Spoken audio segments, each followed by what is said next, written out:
మరి ఎందుకు బీసీలు మన రాజ్యం మనకు కావాలని అడుగుతున్నా అంటే ఇవాళ పేపర్లలో ఒక వార్త వచ్చింది, మీడియా మిత్రులకు బాగా తెలిసి ఉంటుంది. బెంగళూరులో కుక్కలకు, బెంగళూరులో పట్టణంలో తిరిగే ఊరు కుక్కలు ఉంటాయి కదా, ఊరు కుక్కలకు రోజుకు భోజనం పెట్టేందుకు 22 రూపాయలు 40 పైసలు ఖర్చు పెడతారట.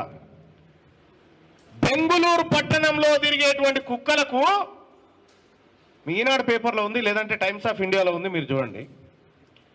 బెంగళూరులో రోడ్ల పండి తిరిగేటువంటి కుక్కలకు 750 క్యాలరీల శక్తినిచ్చే ఫుడ్ పెడతారట. చికెన్ బెంగళూరు మహాపాలిక సంస్థ విడుదల చేసింది. కుక్కలకు ఒక్క రోజుకు 22 రూపాయల 42 పైసలు ఖర్చు పెడతారట ఒక్క రోజు భోజనానికి. ఇక్కడ మన సర్కారు బండ్లు ఉన్నాయి కదా, స్కూళ్ళు ఉన్నాయి కదా, మన తాన సర్కారు బడి లేదు మన ఊళ్ళే. సర్కారు బడికి పోతున్నటువంటి ఆ బువ్వకి ఎంత కుక్క తింటున్న తిండి కంటే ఈడ మన రాష్ట్రంలో మన పిల్లలు చదువుతున్నటువంటి సర్కారు బండ్లో 8 రూపాయల బువ్వ పెడతా ఉంటే కుక్క బతికెట్లుంది ఈడ రాష్ట్రంలో మన బీసీ ఎస్సీ ఎస్టీలు చదువుకునే పిల్లల బతికెట్లుంది. ఎందుకు కావాలి బీసీ ముఖ్యమంత్రి అంటే ఇక చాలు మీరు చేసిన ఈ అన్యాయం. కుక్కలకు పెట్టిన తిండి కూడా పెట్టకపోతే మాకు.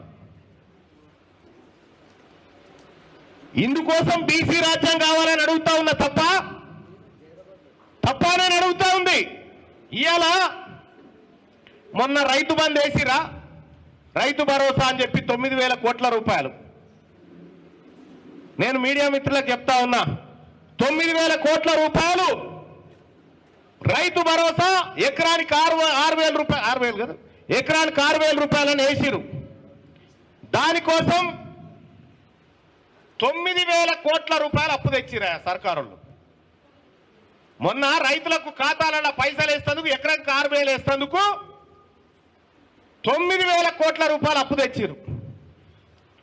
ఈ అప్పు బీసీల నెత్తి మీద ఎంత పడ్డది, బీసీలం ఎంత కట్టాలి? ఈ అప్పు ఈ 9,000 కోట్లలో 5,580 కోట్లు మనం బీసీలం కట్టాలి.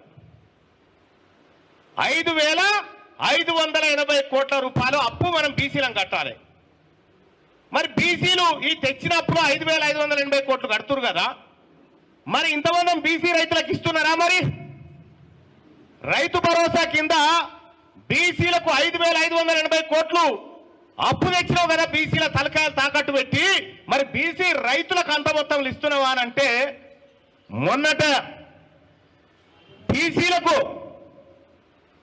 5,580 కోట్లు వాళ్ళ పేరు మీద అప్పు తెచ్చి బీసీ రైతులకు ఇచ్చింది 3,870 కోట్లు ఇచ్చారు. అంటే దాదాపుగా మన బీసీ రైతుల సొమ్ము, బీసీ ప్రజల సొమ్ము 1,800 కోట్ల రూపాయలు తిన్నారు వాళ్ళు. 18 ఉంది. మరి ఓసీలు ఎంతమంది ఉన్నారా ఈ రాష్ట్రంలో? ఈ రాష్ట్రంలో ఉన్నటువంటి ఓసీలు 6